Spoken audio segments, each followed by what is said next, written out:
morning. I'm Mayor Tommy Roberts. Welcome back to the Mayor's Table. My guest this morning is Hank Adair, who is the Director of the Farmington Electric Utility System. Hank, it's good to have you back. Thank you, Mayor. This is the second time you've been on the Mayor's Table. Second time since I've been here. Excited to be here. Good. And just to refresh the memory of our viewers, when did you assume this position as the Director of the Utility? I came to the utility in middle of September of last year, so I've been here about 8 months now. How are things going for you? Very well, very welcoming. We have a great staff here at the city, and the utility is doing exceptionally well. We have a lot of burning issues, so to speak, and Yes, sir. I know you're engaged very deeply in many of those issues. We have a lot that are on our generation assets, what San Juan Generating Station is going to be in the future, what our generation load looks like, and what distributive generation is going to look like in the future. This morning we want to tell our viewers about a software program that has been rolled out here in Farmington recently, and it's called the ArcFM Mobile software program. If you would, Hank, just describe to our viewers what the program is. Well, we started sometime back, actually in early of 2014, we started doing a full inventory of our system. Our system in the electric utility is 1,700 miles of system, and so we did a survey to get an inventory of all our poles, their exact location, using GIS or global positioning and all of the data on it. And it took us until basically 2016 to analyze and locate and get perfect data on those 110,000 points. With that, to use that data, to keep it accurate, to truly function and use it, you need to make data useful to use that investment. And we looked at ArcFM, which is a software program that sits on top of our GIS, so we can put it on both in our office at our desktops and in the field with tablets, so our people that are doing maintenance, doing inspections, can update our data, can find issues that need to be fixed, and do it paperlessly and seamlessly, and the data is updated quickly so we can manage our work quickly. So talk a little bit more about the application of the program and the use of the program. In other words, if we're trying to communicate to our citizens the benefits of our utilization of this program, what are they? How do they benefit the customer? How do they benefit the city of Farmington? Of course. Well, really what you want to do with anything is get out of corrective maintenance and get into more preventative. So we have people that are called line spotters and line inspectors, and so they're out in our system every day inspecting on our infrastructure and equipment. When they see issues, they can instantly put the work into the database, update those work tasks to get them to sign, to get them executed, corrected. That reduces our outages. Also, you can look at it geospatially or across a region or what we call circuits or branches where we might have issues. And if you see maintenance there, you might see that's somewhere we need to do long-term capital investment. You use it also to prioritize, because one of our key things is we're one of the lowest costs in the region, or frankly are the lowest cost in the region for electricity. And we want to do it the most efficiently, right priorities to keep that going for the years to come. Is there any way to quantify the savings that we realize as a result of implementing this technology? Is it too early yet to do much quantification? But is it possible to quantify? It is. I would say it's hard to say preventative if you fix that it would have saved an outage. Those are hard things to say, but you can know for certain it has a higher probability. There are pieces that we will be able to quantify going forward. It's very early in its stages. We have very first implemented it and trained our employees on what we call a pilot program. We have 8 users right now. With those 8 users, we've already had 1,300 work orders we've done. So the things we can track and quantify in cost is how quickly we can get data to action to completion. That streamline of efficiencies is going to be a cost savings we can track.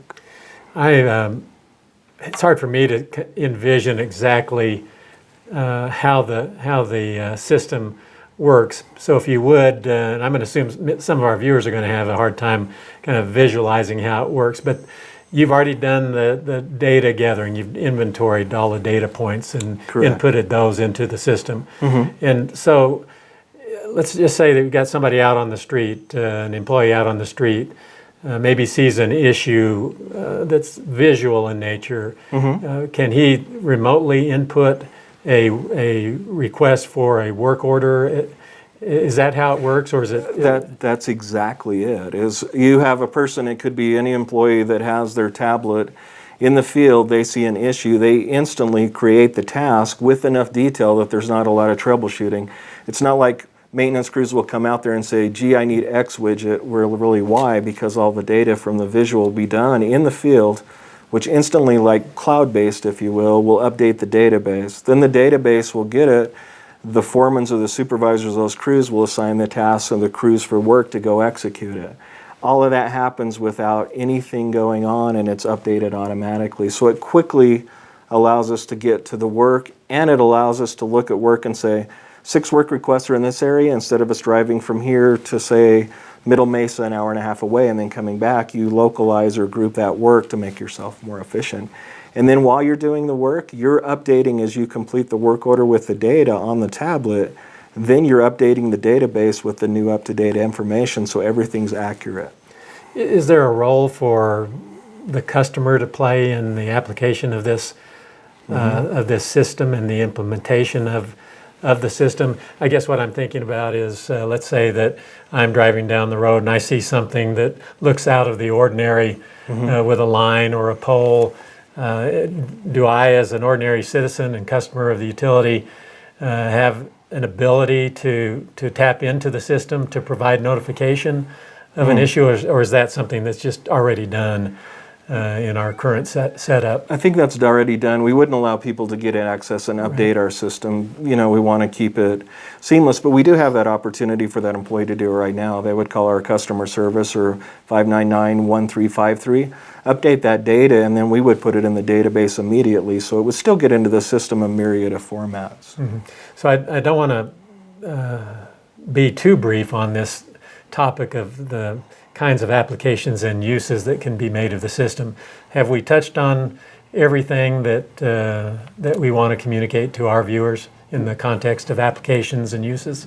Yeah, I think there's some additional benefits we see long-term we're doing. We're also doing what's called an arc flash study, and while our employees, it's not as much for the public, but it's mostly to keep our employees safe that are working on it, is we can go to our transformers and put in what safety category we need for arc flash protection, which is personal protective equipment while we're working on things.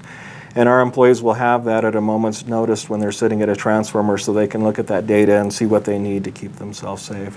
That's where we're headed in the future as well. What happens with the system when we grow the system? The physical system grows. We extend our service area. We provide poles, transmissions, distribution lines. Is this software program easily adaptable to growth? That's even a package that's within it is our estimators. That's one of our features. Our estimators can use the tablets in the field also to estimate the new line extensions and expansions, and as they approve them, they go into the work order system and get updated, so it's continually expandable. Then I think I want to ask you to talk a little bit about